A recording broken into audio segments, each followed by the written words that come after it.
Hello my to family welcome back to my channel Srilatha Venkat. నేను మీ సుజీ అండి. అందరూ ఎలా ఉన్నారు? నేనైతే చాలా అంటే చాలా బాగున్నాను.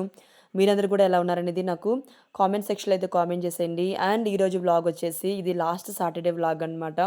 అయితే మేము ఇక్కడ ఎక్కడికి వెళ్తున్నామని చెప్పేసి మీరు అనుకుంటున్నారా? మేము మా పాప స్కూల్కి అయితే వెళ్తున్నామండి. ఎందుకంటే మా పాప స్కూల్లో పేరెంట్స్ అండ్ టీచర్ మీటింగ్ అయితే అరేంజ్ చేశారు. సో దానికోసం అయితే వెళ్తున్నాం అనమాట.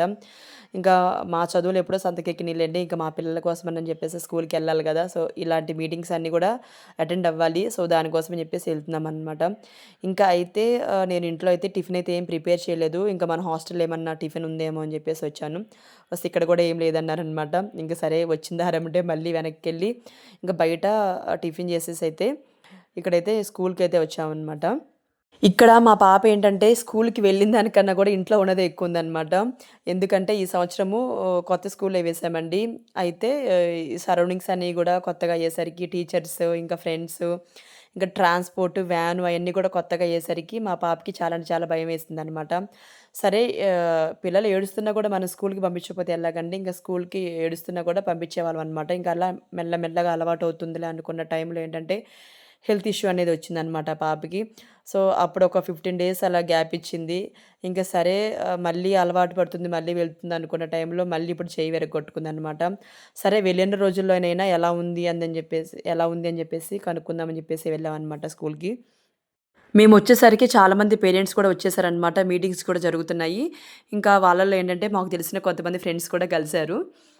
ఆ రోజు కూడా హన్విక మాతో పాటు ఉన్నా గూడా ఏడుస్తూనే ఉందనమాట. ఎందుకంటే, మేమెక్కడ ఆమెకి మాయమాటలు జెప్పేసి, స్కూల్లో వదిలిపెట్టేసి మేమింటికెళ్ళిపోతామని జెప్పేసి ఏడ్చిందనమాట. లేదు మేమిక్కడే ఉండి నిన్ను తీసుకొని మళ్ళీ వెళ్తాము అని జెప్పేసి చెప్పినా గూడా వినలేదనమాట. భయపడిపోయింది. ఇంక సరే అని జెప్పేసి ఆ పక్కనే స్కూల్లోనే గేమ్స్ రూమ్ అని జెప్పేసి ఉంటుందనమాట. సరే కొంచెం ఆ పాపని సర్ది చెప్పడానికని జెప్పేసి ఆ గేమ్స్ రూమ్‌లోకైతే తీసుకొచ్చేసి కొంసేపయితే ఆడిపిస్తామనమాట. అట్లాగే ఆమెతో పాటు కొంతసేపు అట్లా మేముండి ఆమెను ఆడిపిస్తూ ఉంటే అప్పుడు ఆమెకి నమ్మకం వచ్చిందనమాట. మా అమ్మ వాళ్ళు మాతోనే ఉంటారు. నన్ను తీసుకొని వెళ్తారని జెప్పేసి ఆమెకు కొంచెం నమ్మకం వచ్చేసి కొంచెం ఆడుకోవడం స్టార్ట్ జేసింది. అప్పటి వరకు గూడా చాలా అంటే చాలా భయపడిపోయిందనమాట. ఏడ్చేసింది. ఇక్కడ పేరెంట్స్ అందరూ తెలుసుకోవాల్సిన విషయం ఏంటంటే, మీ పిల్లలు గనక కొత్త అట్మాస్ఫియర్‌కెళ్తున్నా, లేకపోతే కొత్త స్కూల్స్‌కేమన్నా వెళ్తున్నా గూడా ఏంటంటే, వాళ్ళు భయపడుతూ ఉంటారు గదా! సో, వాళ్ళకేంటంటే వెనక నుంచి ధైర్యం చెప్పడం గానీ, లేకపోతే వాళ్ళు అలవాటయ్యేంత వరకు కూడా స్కూల్‌కి మీరే తీసుకురావడము, అలా చేస్తూ ఉండేంటంటే పిల్లలకి కొంచెం అలవాటు పడతదనమాట. సో, పిల్లలన్నాక ఏడుస్తూ ఉంటారు. సో, కొంతమందేంటంటే 1 వీక్ ఏడుస్తారు. కొంతమంది 1 మంత్ ఏడుస్తారు. కొంతమంది అలా అట్లా ఒక 10 డేస్, 15 డేస్ అలా ఏడుస్తూ ఉంటారనమాట. సో, అలవాటవ్వడం మాత్రం పక్కా అవుతారనమాట. కాకపోతే కొంతమందికి కొన్ని డేస్ అనేది ఎక్కువ పడుతుందనమాట.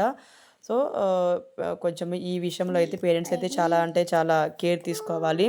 ఇంకా హన్విక కాసేపు ఆడుకున్న తర్వాత వాళ్ళ మేడం దగ్గరికైతే వెళ్లి మాట్లాడుతున్నామనమాట.